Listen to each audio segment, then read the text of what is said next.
¿Y cómo te financiaste? Es decir, ¿tienes ahorrado mucho dinero para poder costearte todo este proceso de integración o tuviste algún apoyo? Me ahorré, ¿no? Te digo, yo estaba trabajando, yo llevaba tiempo trabajando, yo empecé ya desde octubre, yo dije, tengo que concentrarme, mi plan es emigrar, entonces yo tengo que ahorrar dinero para ello. Y como llevaba también 3 años trabajando en España, pude hacer en España al emigrar a Europa podías exportar el paro, ¿no? Entonces yo trabajé hasta el último momento en España y después pedí la exportación del paro al que tenía derecho. Vale, vale. Y llegaste con el A1 y ¿qué hiciste al llegar aquí? ¿Te pusiste en más escuelas de idioma o te pusiste a buscar trabajo? No, te digo, ¿no? Ya vine llegué el día 30 de abril y el día 2 de mayo empecé ya en el curso de idioma que tenía reservado en Vale. Lingua, en Agen, y estuve allí haciendo el curso intensivo 4 meses y después me presenté al B2. Caray, en 4 meses tengo A1 en B2. Olé. Hay que reconocer de que aprobar un examen B2, se lo digo a todo el mundo, aprobar un examen B2 es distinto de hablar un B2, ¿no? No, 100%. Y yo no sé cómo lo hiciste tú, en qué examen. Yo hice el Goethe y cuidado, aún tiene nivel, ¿eh? Sí, tiene nivel. Yo te digo, no, yo aprobé el examen B2, se lo digo a todo el mundo, aprobé el B2, yo salía a la calle y yo no me podía hablar alemán fluidamente como si tuviese un B2, ¿no? Yo creo de que me preparé, yo me imaginé, yo venía con aquella mentalidad de el MIR, ¿no? De que yo tenía que estar 8 horas al día estudiando alemán, ¿no? Entonces yo Me iba pasa a mí. 4 o 5 horas a la academia y después por la tarde o hacía algún tándem o veía alguna película en alemán o hacía algo de alemán, tenía mis compañeros de piso que al final había también alemanes, entonces intentaba eh, pasarme 8 horas al día al menos inmerso en el idioma alemán, ¿no? Y eso tengo que decir que me ayudó mucho. Sí, sí, eso es verdad. Vienes con un concepto de disciplina bastante fuerte de España por el MIR y llegas aquí y haces lo mismo. O sea, aplicas lo que viste allí, lo aplicas aquí. Eso fue lo mismo que me pasó a mí.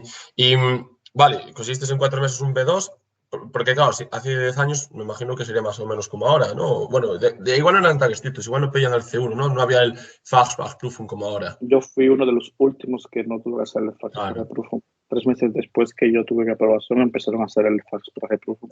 Lo cual, tengo que reconocer que es una buena idea, ¿no? Sí, sí Entiendo que que lo para es. las personas Sí que lo que es. lo tienen que hacer ahora, me dicen, tuviste suerte y no lo hiciste antes, pero yo me doy cuenta de las personas que ahora empiezan a trabajar después del Fachsprachprüfung, tienen un nivel de alemán mucho más alto del que yo tuve cuando empecé a trabajar, ¿no? Sí, sí, sí. Y al principio es peligroso porque por mucho B2 que tengas, joder, los primeros 2, 3 meses no te enteras de una. Estás anotando todo porque no me enteré de nada de lo que dijo este tío. Yo hice unas prácticas incluso 2 meses en un hospital voluntarias porque yo no me atreví a empezar a trabajar con responsabilidad porque no me sentía en el idioma Suelto. suelto como para decir yo puedo trabajar aquí y tener responsabilidad. No hice unas prácticas 2 meses en un hospital y cuando empecé a trabajar en el hospital donde hice la especialidad, aún así me di cuenta de que aunque me sentía mejor preparado, estaba lejos del nivel que Sí, sí. debería tener un médico. Sí, sí. Ese proceso, hay interfase de que estás, sí, que tienes el título de B2 y el C1 aprobado muy bien, pero los primeros 3, 4 meses son duros porque no te estás enterando de nada y tienes que anotar todo y traducirlo luego a la tarde porque es peligroso. Además, quedas mal porque te han dicho algo o tienes un problema y no te has enterado. No te has Ah, enterado. Y yo, la verdad que cuando yo fui, claro, yo vine ya ahora, va a hacer casi 7 años, porque yo vine el 3 de octubre del 2017. Y yo, o sea, fue cuando ya empezaban a darle caña con el Fachsprachprüfung, ya empezaban por ahí. Y yo al principio dije, joder, qué putada, esta gente de antes no lo tuvieron que hacer y ahora tengo yo que hacer esto. Pero ahora que estoy dentro del sistema, digo, menos mal que lo hacen porque tiene que haber un cribado. Yo me acuerdo cuando hice el examen en Berlín, que yo lo hice en el colegio de médicos, que había conmigo unos tíos que tú lo escuchabas hablar alemán y aquello era terrible. Y decía, pero estos tíos, ¿cómo se presentan al examen así si no saben hablar? Terrible, mm, terrible. yo tengo conocido antes no había ni siquiera el requisito de un B2, ¿no? Recuerdo que mi jefe me contó, ya no lo puedo hacer ahora, pero antes él solo tenía que llevar a la Cámara de los Médicos y decir, este estudiante yo cercioro, yo puedo asegurar que habla alemán, y ya porque llamaba el jefe médico, ya la Cámara de Médicos decía, ok, le damos el papel, ¿no? Se acabó. Entonces, claro, había gente que entraba hace años con un nivel de alemán horrible, ¿no? Entonces, entiendo por la seguridad de la persona y del paciente que exijan más, ¿no? Sí, En sí, cuanto sí. al fast food.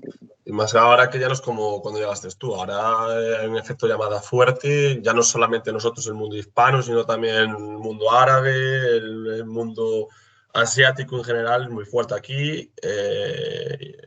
Y se nota, ¿no? Que sigue habiendo mucha oferta, demanda y tal, pero existe un efecto llamada muy fuerte también, ¿no? Entonces no es lo mismo que hace 10 años.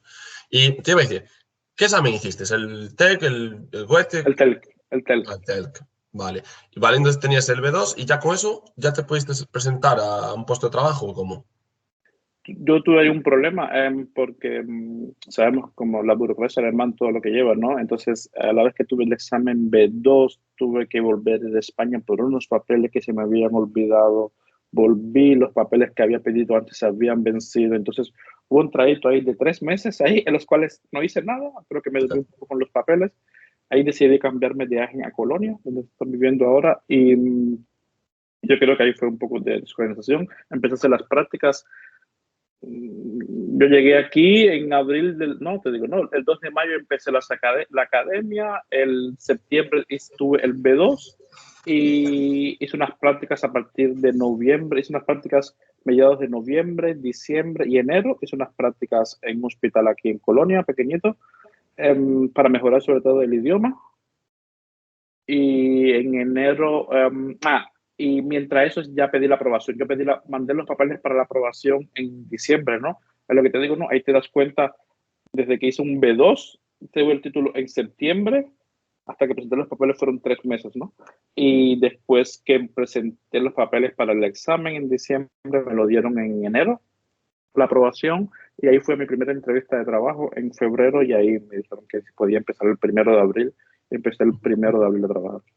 Qué bien, qué bien. Bueno, ¿y dónde empezaste a trabajar? ¿En qué servicio? En anestesia. O sea, que siempre fue anestesia. ¿Y en qué hospital empezaste aquí en Colonia? En Colonia hice unas prácticas en el Franciscus, es el que San está, Francisco. ¿no? El Franciscus, y después a trabajar empecé en Remscheid. En Hampshire. Vale, y empezaste a hacer la formación de anestesista. ¿Cuánto tiempo duró la formación? La formación de anestesia son 5 años, ¿no? Como la mayoría de las especialidades aquí, 5 años, y después en el hospital donde estaba, en Remscheid, tenía de aquella el permiso para formar durante 4 años, ¿no? Es decir, tenía que hacer un año sí o sí afuera. Y lo que hice fue hacer 3 años y medio allí, o 3 años allí, hice 2 años aquí en Colonia, después un hospital más grande. Esa es la ventaja que tiene Alemania, ¿no? Se lo digo a En todo el Mannheim, mundo, ¿no? ¿no? El Meerheim, Al lado claro, del ¿no? mío. Entonces, el hospital grande, ¿no? Es lo que le digo a todo el mundo, la flexibilidad que tiene Alemania de que puedes empezar en un hospital, terminas en otro, puedes cambiar, Es ¿no? muy bueno. Eh, Sí, sí. es muy bueno. Y estuve 2 años ahí en Meerheim, ¿no? Un hospital grande, veía otro tipo de pacientes, otro tipo de casos. Había servicios que yo no tenía en el otro hospital donde yo empecé. Y después de 2 años allí, volví al hospital donde había empezado, ¿no? Con esa experiencia ya recaudada, y ya ahí hice la especialidad, el Mm. examen de la especialidad. Seguí trabajando, y después nosotros los anestesistas tenemos la opción de, después que hacemos la especialidad, hacer un año más de intensiva, y ahí Ujú. podemos hacer después la subespecialidad de intensiva, ¿no? Que también la tengo. Y Tienes ahí varios, ¿no? Tienes intensivos y tienes también Notfallmedizin, ¿no? Médico de tengo una forma de emergencias. decir, sí, Tienes, médico de emergencia. tienes las dos, ¿no? Sí, sí, La sí. Notfallmedizin, bueno, ya lo contamos aquí varias veces, pero bueno, era lo de las... bueno, yo imagino que cuando lo hiciste tú era el mismo reglamento que el actual, ¿no? Que el mío, que era... Yo también yo también justo me tocó la parte en la que cambió. Entonces, pero yo no, Se yo silbaban las balas así. claro, sí, yo hice exactamente, yo fui uno de los últimos, creo en ese año fue el último año en el que permitieron el Fachkunde, ¿no? Que es el diploma Sí, sí. que te dabas en el examen, ¿no? Me lo dieron, pero te digo, no, ahí también yo me di cuenta que me lo dieron, salí como en la ambulancia ya, como not apps, salí ya desde aquellas, durante 6 meses, un año, pero hice el examen de todas formas, ¿no? Después, por mí mismo quería hacer el examen porque como te preparas para ese examen, te ayuda para la preparación también de afuera, Sí, ¿no? sí, Entonces, después sí, hice sí. el examen. No estaba obligado a hacerlo, pero lo hice, ¿no? No, no, pues muy Y, bien. y Y luego hiciste intensivos también, te presentaste en el examen de subespecialista en intensivos. intensivo también, sí, he hecho 3 exámenes, pero Y claro, ¿cuál es la diferencia en el examen? O sea, yo me presenté al examen de No Family Chino, TARTS, vi que, bueno, pues eso, cosas muy básicas, pero bastante fuerte de toda la medicina de emergencias. ¿Cómo es un examen de intensivos, de subespecialidad? ¿Qué te suelen preguntar? sí, me preguntaron muchas guías médicas, como el manejo de la sepsis, pacientes Ujú. de neurocirugía. Saben más o menos en qué hospital estás, te preguntan cosas que tú puedes haber visto en tu Sí, hospital, sí, ¿no? Y después me preguntaron 2 o 3 cosas que no había en mi hospital, pero no, hay que ver de que es un examen en el que hablas con colegas que hacen lo mismo que tú. sí. Y es un examen aún, eh, no sientes la presión de que te quieren joder, digamos, ¿no? No Sí, van sí. como decimos en Cuba, a romperte las piernas, ¿no? Sino que van a ayudarte. Entonces es un intercambio de opiniones, ¿no? Entonces estuvo bien, ¿no? Fue el examen, creo, fue mi tercer examen, hay que decir. El examen de Northern Medicine, yo fui muy tenso, era mi primer examen en alemán, oral, media hora, ¿no? Y, ¿no? Y hubo una, em, una de las que hacía la prueba, de las que preguntaba, preguntó ahí bastante inquisitivamente. El examen de intensiva no me di cuenta de que pasaba el tiempo, como estuvimos hablando y debatiendo de esto, de tal, y de tal terapia, y de cómo yo lo hacía, y de que por qué, y Mm, eso. Al final pasaron el tiempo y me dijeron, bueno, ya acabamos ya. Yo dije, ¿cómo que mm. acabamos? Sí, sí, ya acabamos, tiene aquí su diploma, ¿no? Entonces, ni me di cuenta en ese momento que no estaba, tengo que decirlo. Sí, sí. A mí el examen de NOTART, de hecho, me pareció mucho más complejo que el examen de especialidad de neuro.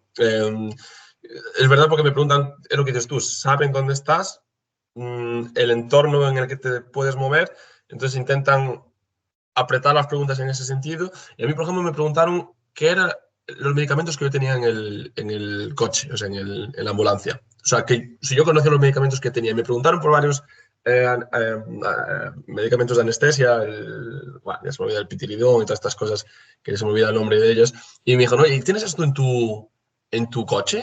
Y yo, claro, me quedé todo blanco. Y yo, pues sí, tío, la verdad, no lo sé. O sea, sé las otras, pero esos medicamentos que me está preguntando el tío no lo sé. Y luego me preguntaban también mucho también o sea, de las líneas terapéuticas y me preguntaron cosas, obviamente, que no tenían nada que ver con la neurología. Obviamente me preguntaron tipos de reanimación, me pusieron electrocardiogramas para que los analizara, que doy shock o no doy shock.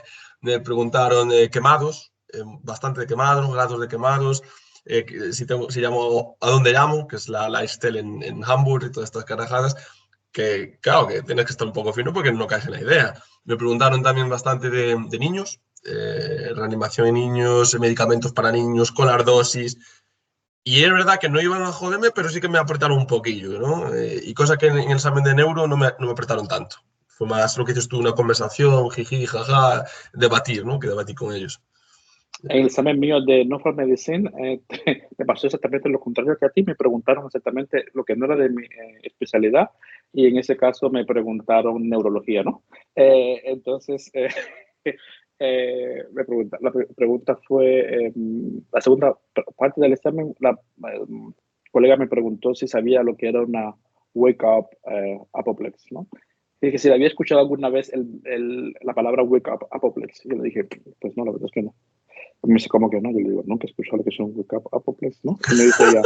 Y me dice ella, pues para ser médico tienes que haberla escuchado. Yo le dije, perdón, es que nunca la he escuchado. Me dice, ¿sabe lo que significa? Yo le digo, sí, me imagino lo que significa, ¿no? Es un ictus en el momento que se despierta el paciente, pero nunca había escuchado la definición así, ¿no? Me dice, ok, ¿y qué hace? Y empezó a preguntarme, etcétera, etcétera, etcétera. Y me dice una pregunta muy básica, um, side fencer, ¿no? El tiempo de ventana, ¿no? Vale, Para vale. tratar, ¿no? Y me quedé que yo no sabía, ¿no?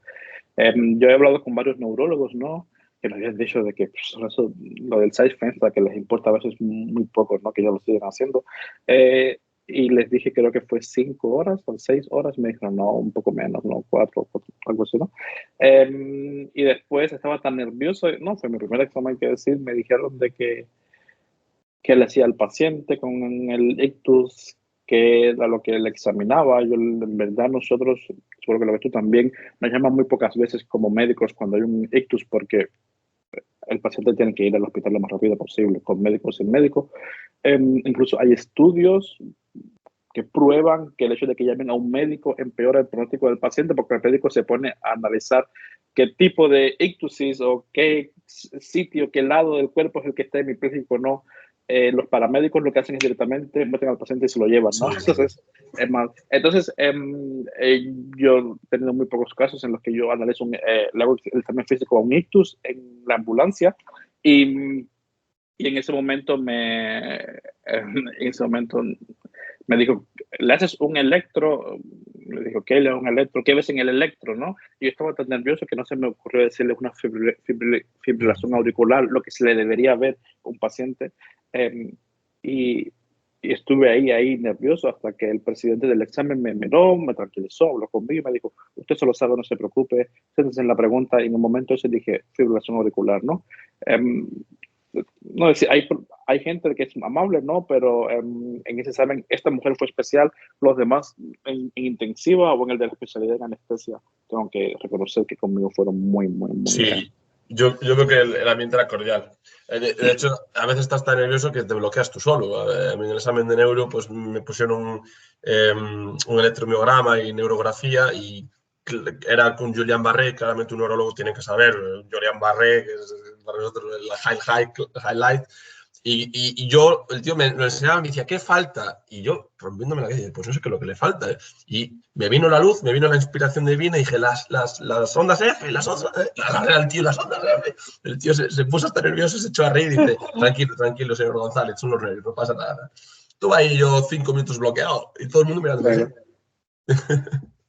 Pero es normal. Bueno, o sea, te haces especialista, te haces subespecialista en intensivos en Northern Medicine. ¿Y qué pasa? Luego te haces OB-ARTS, ¿no?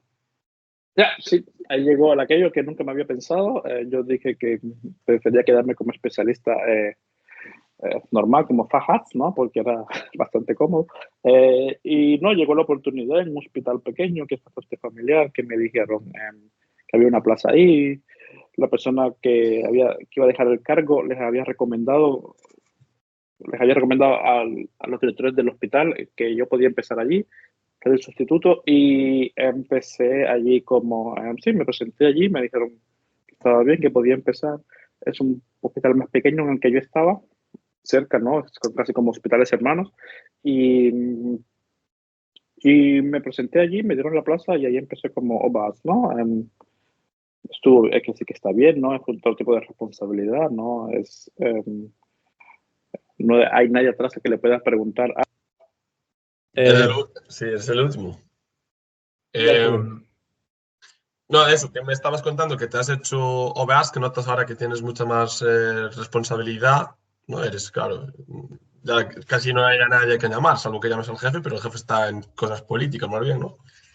Sí, hay que decir de que empecé como OBAS y debido hubo un cambio de jefes en el departamento, hubo cambio de colegas, entonces al final me dieron el cargo de Leitender OBAS, ¿no? Entonces el jefe en verdad es el jefe del otro hospital donde yo estaba, ¿no? Que él viene una vez a la semana. Entonces en verdad soy como digo, el sustituto del jefe cuando él no está, que es 4 días a la semana. Es casi como jefe allí, ¿no?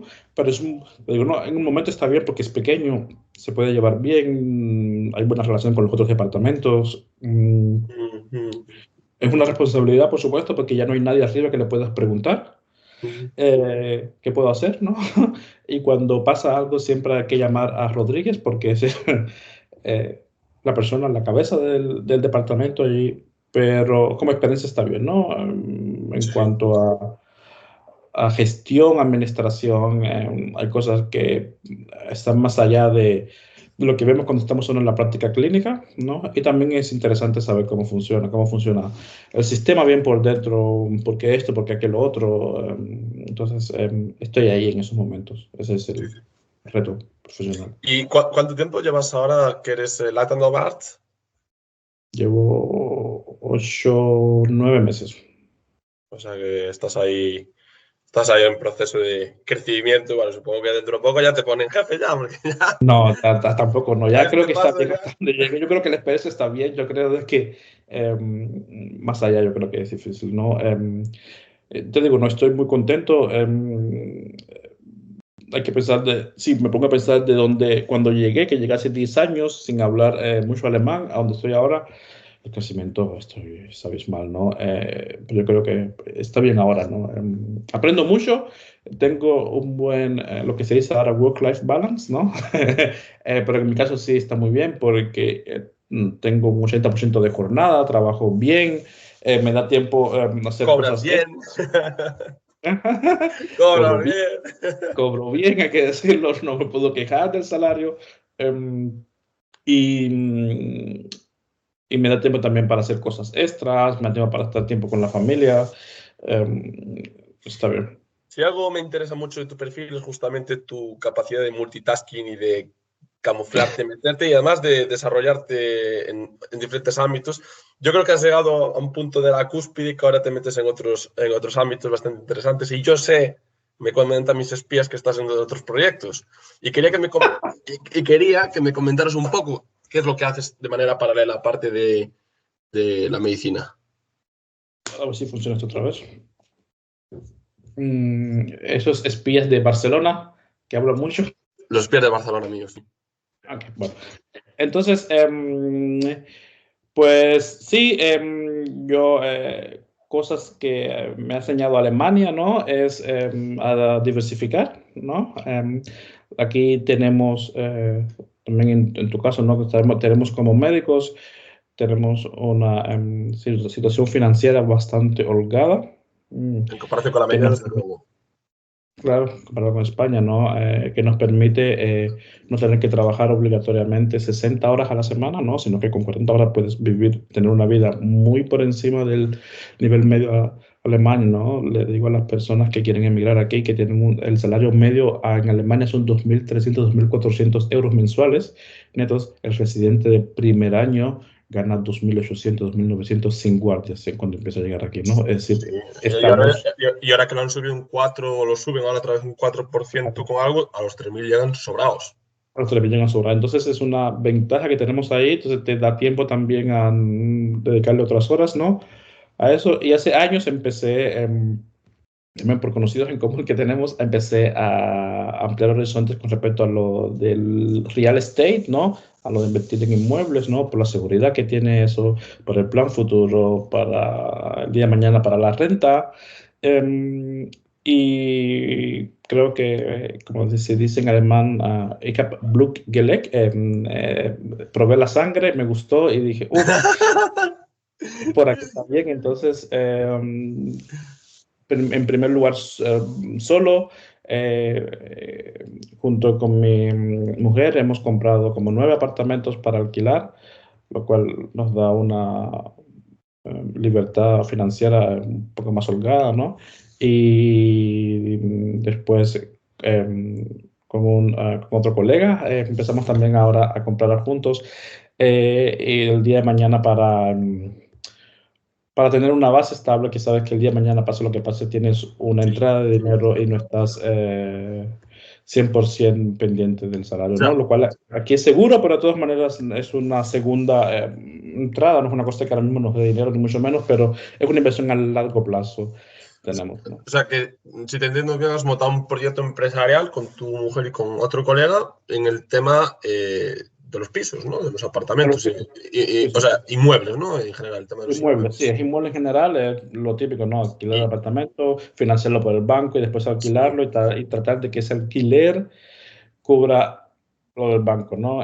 No hay aquí no, no hay que enriquecer, el objetivo no es enriquecerse, el objetivo es el día de mañana cuando se pague ese apartamento, nosotros estemos ya en edad de retirarnos, saber de que tenemos garantías, no solo por la renta que nos da el Estado, sino también por una renta de que no puede llegar extra de esos apartamentos.